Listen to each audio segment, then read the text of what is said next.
Hello everybody, Sunday Adelaja here. Welcome back to Reconstructing Nigeria and Nigerians. I don't believe in restructuring Nigeria, I believe in reconstructing Nigeria.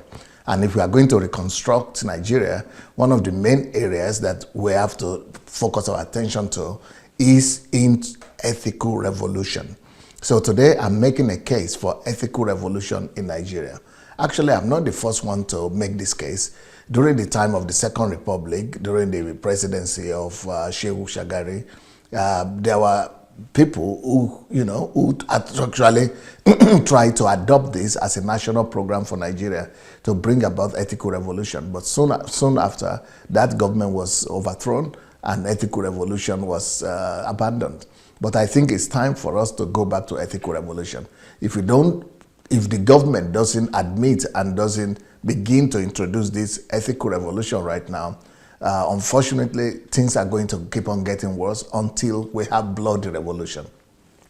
If we don't want to have bloody revolution, we have to adopt ethical revolution. Now, the term ethics refers to the fundamental principle of what is right and what is wrong. Our people in Nigeria, they have not been totally taught, apart from what they have been taught in their homes and families, they have not been taught like on a national level, like a program, in a systematic form and way, and in a uniform manner, some uniform principles of what is wrong and what is right. I don't think they have ethics as part of our subjects in schools. So we need to adopt ethics as a subject from primary school to university level. We need to teach our people how to behave. We need to teach them how civilized people think. We need to let them know what civilization is all about. We need to let them know how to behave in the street, how to behave with women, how to behave with children, how to behave in the society, how to behave in every area of the society. So ethics, therefore, are the fundamental principles of people knowing what is right and what is wrong. Ethical behavior is the behavior that is consistent with those principles of what is right and what is wrong. Discipline and indiscipline. These are some of the dimensions of human behavior, and they relate also to ethics. Ethics is very crucial for general development of a nation and of individual person in particular. It's also the key to the progress of any country, both economically, socially, and politically. Ethics is also very crucial in the process of production of goods and services. When there is ethic, there are rules and there are order, or there is order, there are principles, there are conditions, there are standards. So the quality of the goods and services will be better, and they will be rendered in a better environment. So for the economy, to both domestic economy and international trade and exchange to grow and prosper, there is need to establish ethics in the area of politics, in the area of economy, in the area of international economy, in the area of domestic economy. We need ethics in every aspect of our lives. If we hope to create national wealth, we also need ethics. The ethics by which our business people and our petty traders must abide by. If not, we'll begin to see all those kind of things by people using codeine to cook meat, people using selling drugs that are not professionally done.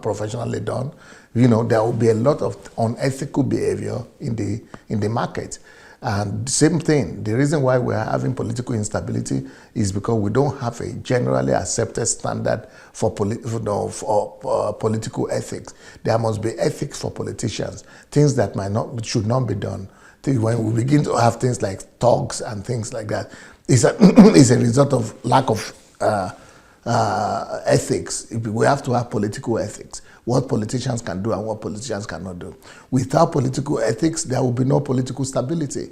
We also have to have ethics for our human capital development.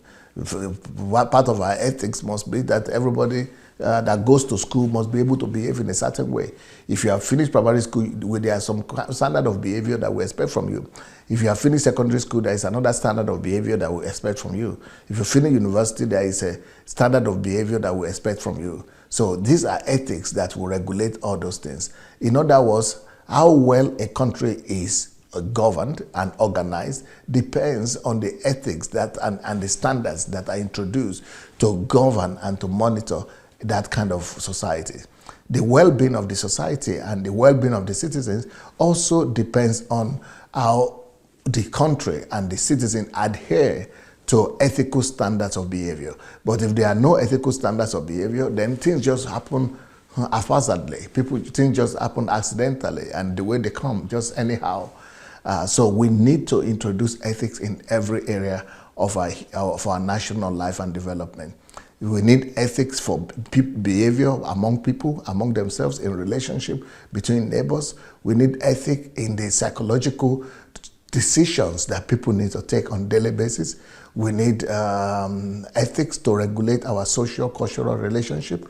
We need ethics in relationship to our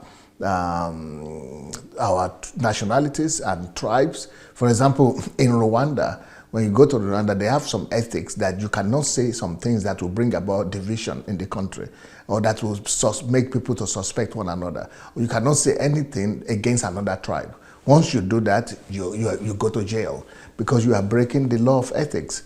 So there also must be ethics that must be introduced into families. So for example, in families, no man should raise up his hand to beat a woman, not just his wife, but even a woman in general. So we don't beat grown-up women. We don't beat women. When you do that, it means you break the law of ethics and you are supposed to go to jail. We have to have ethics on our political life, that some people don't have to come out and make some statements that will jeopardize the political future of the country. Those are ethics.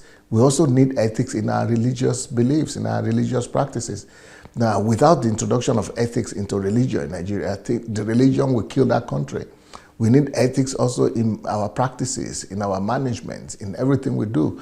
We need ethics to be introduced in our educational system and in our schools, among themselves, in their sports, in our entertainment industry, in our Nollywood, and things like that. We need ethics in training and development of our children.